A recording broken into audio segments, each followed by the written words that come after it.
šta ćemo s Milunom? Znači, Milunčić naš, jel čujem da se sad sprema za te europske igre, u kakvoj je fazi, kakav je došao sad na ove pripreme? Daj mi malo neke... A gle, Milunu se dogodilo ono što se svima događa. Prerano je ušao u veliku igru, preneiskusan, premalo mečeva. On je dolazio na mečeve sa 10-15 mečeva, ljudi imaju po 200 mečeva. On je na prvenstvu Europe do 22 godine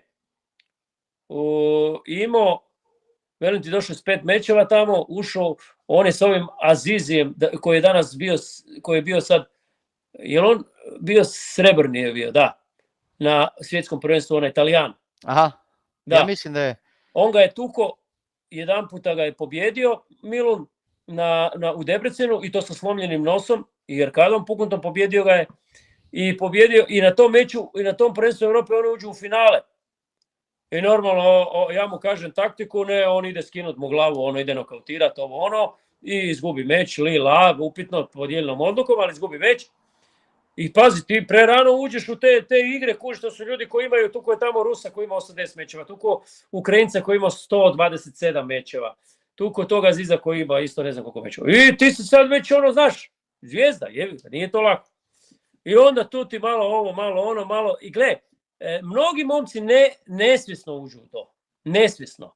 Znaš, ja sam to objasnio kao alkoholičar koji, svi vide da je postao alkoholičar, samo on ne vidi. On zna samo da mu paše da svaki dan pomalo si popije, kužiš.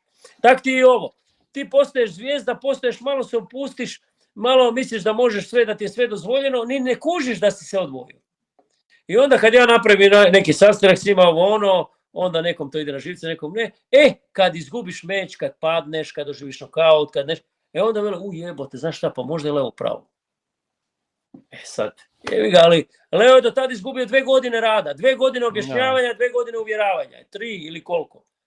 Međutim, on se sad probudio malo, vratio se nekako na te staze, međutim, neće se te 2 godine, 3 lako nadoknaditi, treba će vremena. To je momak koji stvarno puno trenira, koji je zagrižen za sport, posvećen tome, Spartanac je veliki. Međutim, ono što sad on mora srediti svoje emocije, da se ne tuče. Jer on to je nevjerojatno. Mogu te sad sekundu prekinuti. Gledao sam, kad ste bili sad u Mađarskoj, pokazao mi je Milun sparing s onim nekim Poljakom. Znači, ja kažem Milun, pa ti kad bi ovako smireno boksao, bez stresa tog agresivnog da si ideš tuč, pa jebote, to je totalno, znači, to je sparing. Kako je on to odboksao lijepo, kako je on... A Poljak koliki čovjek? Poljak jebote, ogroman Godzilla neki, ga unutra van istuko, to pršte udarci, baš deklasiranje. Pa ja velim, i onda dođe na prvenstvo države čovječe, Hrvatske i poludi tamo šorasi. Kako riješiti taj problem? Evo vidiš, recimo, kod njega ti je motivacija da ga moraš uplašiti. Njemu ne smiješ reći ti si bolji, ti si ne, ti njega moraš uplašiti. Da može doživjeti opet kao da ovo, da ono, da ne znam, da mora paziti, da mora... Pazi, sad smo boksali, on ti boksa ligu Slovačka, Češka, Mađarska, Austrija. Gledao sam. I bili smo na meču boksa protiv Poljaka. Poljak fighter, otkida, plečku ti odvali kad te pogodi, kužiš. I ja mu kažem, slušaj, nije ovo za prekancija. Nemoj misliti, ovaj čovjek nema ime i to, ali to ne znači da to ne može pogoditi jako i završiti. Daj fino. Ja sam ga tako splašio i to, on je to odradio ko singerica. I sad izađe iz ringa i drugi dan svi mu govore koga sretne. Bravo, pametno si bokso, svaka čast, pravo. Ja mu kažem, pa vidiš. Da. Pa ko je tebi rekao ikad bravo što si išao, htio nokautirati čovjeka, pa tebe čovjek nokautirao? Niko ti nije rekao bravo. Nije ti ništa rekao jer sam mislio sebi gle budal. A znaš boksa.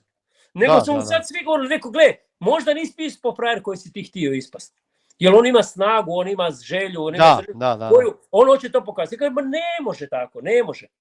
Kad šah igraš, nije bolji šahista onaj koji jako lupa sa figurom po tabli. Nego onaj ko dobro vuče figure, koji ima šemu pravu. Koji te zna navući na tanak led. I to ti moraš raditi u boksu. Rekao, moraš početi boksati, prestane se tući. I to je sad, evo, radimo sad na tome. Velim, to nije lako. Izgubilo se dosta godina. Time da ga velim, on je još uvijek neiskusan boksač. A kako, Leo, kako ćeš ti to implementirati? To je sad meni full interesantno. Na koji način ćeš ti riješiti taj problem?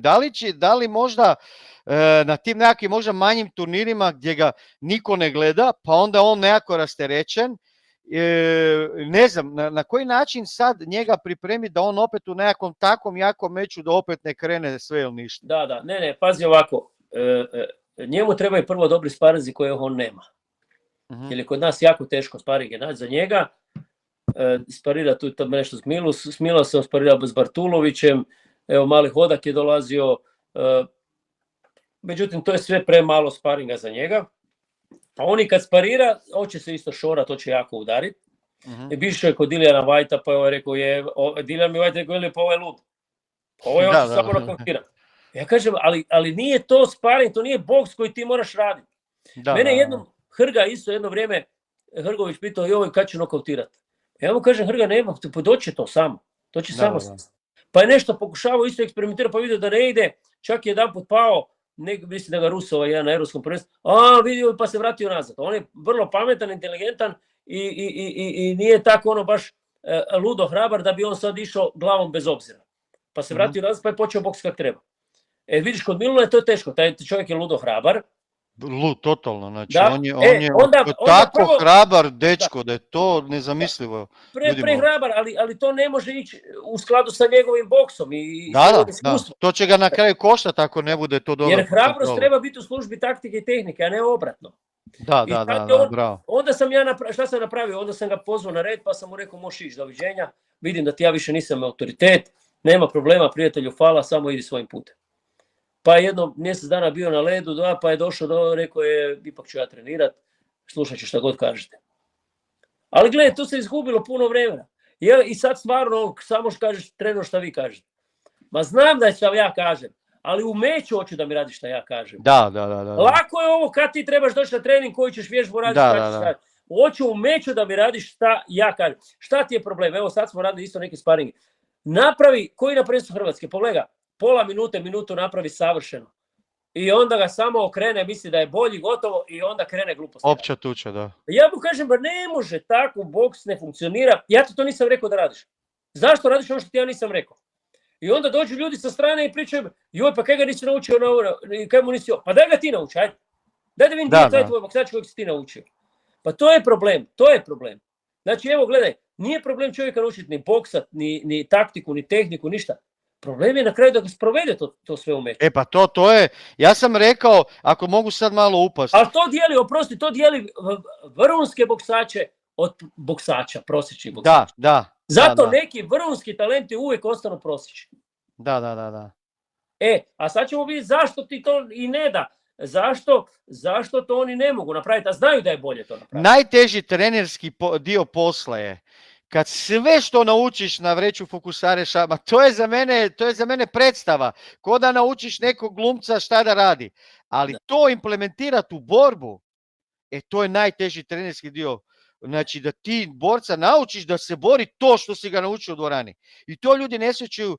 A ja dođem u tvoju dvoranu.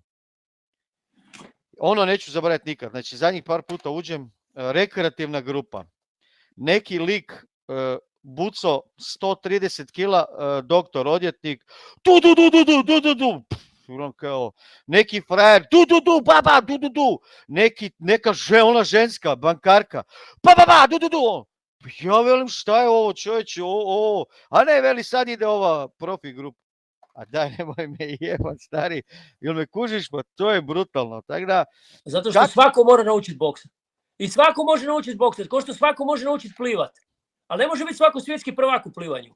Ko nije u boksu. Ali to ne znači ako ti čovjek rekreativno došao od dvoranu da ga ne moraš naučiti da lijepo boksa. Znači on boksa, ti rekreativci, ti si vidio boksu i kao da su boksači, nema razlike. Ali on u ringu ne može pobijediti jer to je sasvim nešto drugo. Znači čovjeka stvoriti boksača. Ja nekad kažem da ja i od govna pitu mogu napraviti, ali to je od čovjeka koji ima 2 leve noge i ti od njega napraviš boksača. ali uvek je on od lošeg materijala. Kad ta će to izbiti? Isplivat iz njega van. To je to. Sad, i to je za mene izazov kako i taj dio popraviti.